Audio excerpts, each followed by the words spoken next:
now. What ideas do you have for attracting more businesses to Lakewood? Sure. That's a great question, and it's a fitting question at all times. But I think definitely as we talk about downtown and possible redevelopment, it's a good question to ask. I think that there are a number of things that we have to do as a city and can do. And it needs to be a multifaceted approach. I don't think that there's a silver bullet for job attraction or economic growth. I think that if there was, we might have found it already. There's certainly a lot of ideas out there. So I think that for Lakewood, there are a couple of key things. Infrastructure investment that prepares our businesses for success. And I referenced that earlier with the potential fiber optic cable installation, which would potentially also be accessible to private business, in addition to providing the city schools and library with important infrastructure. So I think that there's that role that the city can play, and it's an important one, and that's investment in infrastructure that prepares us for success. I think that a second key component is to act as a willing partner and to seek out those kinds of public partnerships, but also private partnerships that can make for great success. And I think that one of those, an example would be things as simple as shared parking agreements between businesses. Brokering those kinds of things is incredibly important.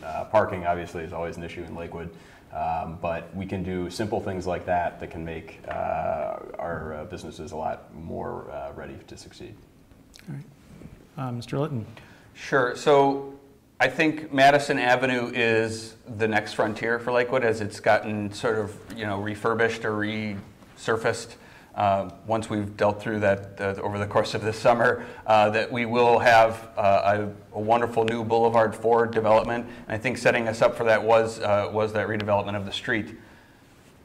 I'll add that the people need to come first in all of this. No matter what businesses we attract, we need to make sure that we're doing it in a way that is equitable to the people who live just a few feet away from any new business that comes in. So my focus would be set up the nest for any new business to come into Lakewood, of course, but also do so in a way that makes it so people don't have issues down the road, down the street with noise or with parking issues or what have you. We have enough of those, I think, in Lakewood as it is with regard to parking issues, and we need to make sure that as we attract new development, we're also looking to make sure that people are made whole in their homes as well. Okay. Mr. Schneider. This is, there are those that would argue that the role of a city council person is jobs, jobs, and jobs. And to a certain extent, that is true. Economic development is key to our community. As an assistant law director for the city of Parma Heights, one of my roles is to work with our economic development department, as well as the mayor and council and the administration, to attract investment to the city. And like Lakewood, we're facing challenges where we're dealt less resources from the state to do so, and asked to do more with that. So we try to find creative ways, whether it's development programs like community investment corporations, community reinvestment areas, financial incentives. But to take a page from when I was a state representative, when I got into office, the first thing I did was meet with the 200 top employers in the community. That's what approach I would take as a ward councilman. Meet with every one of those 2,400 businesses, if possible, to identify what their needs are. From there, infrastructure investment is key, as Sam brought out. In addition to that, though, these kind of public-private partnerships, like Lakewood Alive, and hopefully something along those lines up on Madison, because Mr. Litton's correct. We do agree on some things, that Madison is a key area for investment. But by bringing about those public-private partnerships, we could address those needs of small businesses as well as large. Okay, Mr. Anderson. I think Lakewood needs to continue to be what it is and always has been. It's a neighborhood community. It's a bedroom community. We have 14,000 homes in Lakewood. The most densely populated chunk of real estate between Chicago and Manhattan. And I'm proud of my record on endorsing and proposing ordinances that strengthen our neighborhoods, that make sure that folks behave in an appropriate way and that their homes are maintained to certain standards. I own 2 triples as well as 2 single-family homes. Each of my triples, well, I'll just look at one triple in particular. I have 5 tax-paying citizens in this one triple. They're all employed, they all pay 1.5% of local tax, and that is having just as, well, if you put 10 doubles and triples together, that has just as much economic impact in Lakewood as the Burger King does on Detroit Avenue. And so it's about maintaining our housing stock.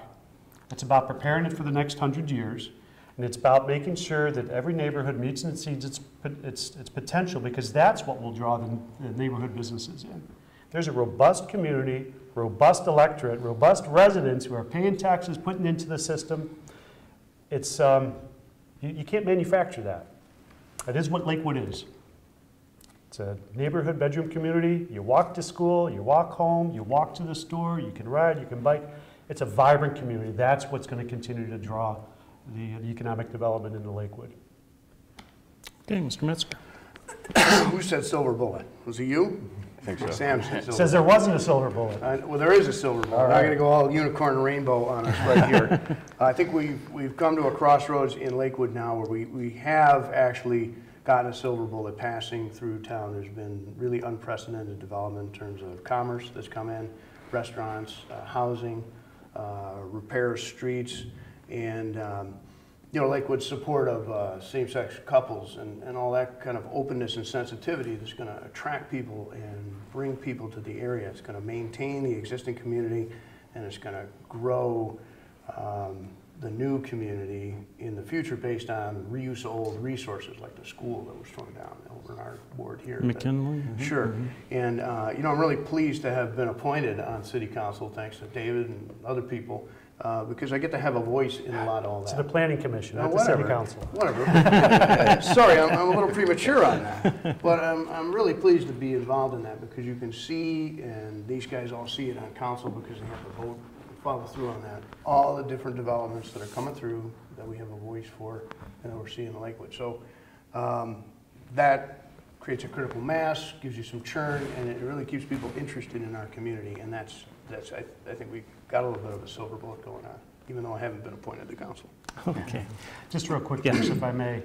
When I was first appointed to City Council, I believe that there were 13 or 14 municipalities in Cuyahoga County that were at a 1.5% payroll tax or less. There's now 3. 5 years later, there's only 3 left, and Lakewood's still one of those 3. We're still at 1.5%. Rocky River just voted theirs in by the will of the people last year. They're at 2% now. So we're still at 1.5%. Regardless of the issues surrounding the process of Lakewood Hospital, with the cuts of local government fund, with the estate tax fund being gutted, Lakewood, in my 4 years on council, I've helped to pass 4 budgets. We've been in the black in each one of those budgets. And we're still maintaining highly effective city services. So I think part of this vibrancy of the neighborhood is delivering good government. And I think the current administration, I'd like to think that I'm part of the current council that's helped sort of create the path for Lakewood to have good local government to a certain degree, especially as it concerns fiscal responsibility, infrastructure investments, bond ratings, all those things that create the will of folks wanting to come to live and operate a business in Lakewood. Okay, Mr. Began, I don't think you had. Thank you very much, Bruce. I disagree a little bit with Mr. Snyder, and I don't think that there's any elected official, be it city, county, state, or federal, that can create a job. I think it's used a lot, but really the role of government, especially local government here, is to make sure that the stage is set for the right economic development. As I mentioned before, served on the board for Lakewood Alive, full 3 terms, 9 years. And prior to that on the board for Lakewood Community Progress, Inc. And what we're doing during that time since 2003 is setting the stage. Mr. Snyder has it right. Lakewood Alive is a great organization with all the community leaders getting together to figure out what is the common direction we need to have, and economic development is on the top of the list. So serving as chair of the Downtown Lakewood Design Committee, for instance, is changing, what we did is change Detroit Avenue. It used to be like 4 lanes with no turning lane. Just switching that out to put a turning lane in, put parking on the side, putting a bike lane in, helps set the stage for the downtown development that has been happening since. And we've copied that same approach up on Madison, and I think that's going to help move Madison forward. I do want to add, though, that housing is probably the most important economic driver in Lakewood. The businesses, we have a couple of key ones as far as the hospital and the schools, and the city being big employers, but our housing stock, Lakewood is a city of homes, and so the direction that our housing goes is going to determine the future economically for Lakewood. And my apologies to Paul and my excitement to remind the community we haven't raised their taxes. I've realized that we hadn't gone around the horn, so I apologize. Oh, no, that's okay. Right. Does anyone, you would Yeah, wanna Bruce, follow up? I would like to jump in. In addition to what I said previously, and to borrow a line from our Economic Development Director, Drew Siley, in Lakewood, housing is economic development, and that point's been underscored a couple times. But I think that it is 100% correct that the strides that we've made through Housing First, in addition to the more tangible and visible successes along Detroit and Madison, has really set the stage in a big way, in addition to the infrastructure investments and partnerships that we've built throughout the city. So I think that Lakewood does have a bright economic future, and I think that we've been working hard at that for a long time. If you look at the numbers, Sam, Lakewood emerged from the bubble collapse a lot better than our sister cities around this county. And I think it has a little bit to do with the diversity of our income streams, but also has to do with the thickness and the network of our community. So I appreciate your comments there. Thanks.